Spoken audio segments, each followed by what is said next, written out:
ଭାରतर इतिहास और पौराणिक कथा मानक मध्य केतक स्थान अच्छी जोठी शक्ति भय अहंकार और भाग्यर टक्कर देखा जाए। आज आम आपण को देखाइबू से भयंकर दुर्ग जार मालिक थिले मथुरार राजा कंस। हाँ दर्शक बंधु, कंसर दुर्ग थिला उत्तर प्रदेशर मथुरा नगर रे।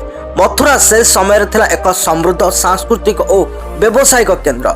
जमुना नदीर कूल गड़ी उठुवा एही दुर्ग केवल राजमहल नुहे बरम एक भयंकर सत्तार प्रतीक थिला। कंस थिले मथुरार राजा उग्रेसन पुओ, किंतु शक्ति लोभ और अहंकार रे अंध होई से निज पिता को कारागार रे बंदी करी स्वयं सिंहासन दखल करि नैथिले। कंस थिले कोठर निर्दय और अत्याचारी। से भाबुथिले मु अजय मते केही भी हराई परिबे नहीं। किंतु एक दिन एक आकाशवाणी हैला, हे कंस तोर भौणी देवकी अष्टम संतान तो मृत्युर कारण हब। एही भविष्यवाणी कंस को अस्थिर कर देथिला। से भय देवकी और वासुदेव को एही दुर्ग रे गभीर कारागार रे बंदी कर देथिले। कंसर दुर्ग मध्य थिला एक अत्यंत भयंकर कारागार।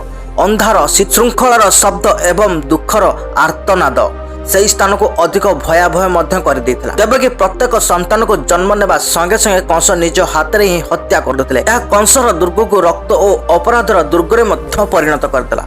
कंस दुर्गर स्थापत्य राजपूत एवं मोगल शैलीर एक अपूर्व समन्वय देखा मिलिबो। यह विशाल प्राचीर गुड़िक लाल पत्थर रे मध्य तैयारी। एठारे एक विशाल सभागृह अछि जोठारे पूर्वे एक दरबार बसुतला।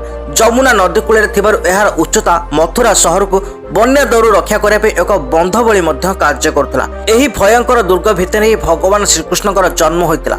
राति थिला एवं वर्षा पड़ुला। कंसर पहरा माने चारिआडे बुलुथिले, श्रृंखल आपेक्षी भूली जाउथिले। एही दर्शाए मध्य दुर्ग अन्य जेते बड़ हो शेष धर्म ही जय हब। हाँ दर्शक बंधु, कंसर दुर्गर पतन मध्य होइतिला। जो दुर्ग को कंस अजय भाबुथिले सेही दुर्गर रंगमंच श्रीकृष्ण कंस को मध्य हत्या करथिले। अहंकार भय और अत्याचार से दुर्ग मध्य भांगी पड़ा। धर्मर हेला मध्य जय।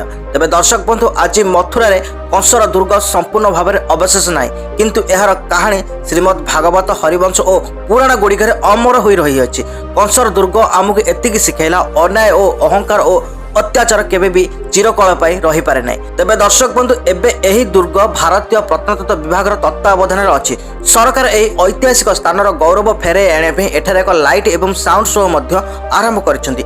एही शो माध्यम रे पर्यटक माने भगवान कृष्णकर जन्म ठारू आरंभ करी कंस वध पर्यंत समस्त कहानी सुनिबा को पाइबे आउ मध्य देखिबा को पाइबे ए लाइट वीडियो साउंड माध्यम रे।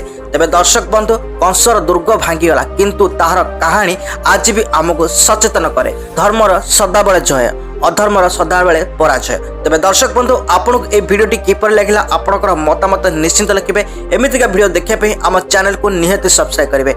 आज पे एतिकी। जय श्री कृष्ण।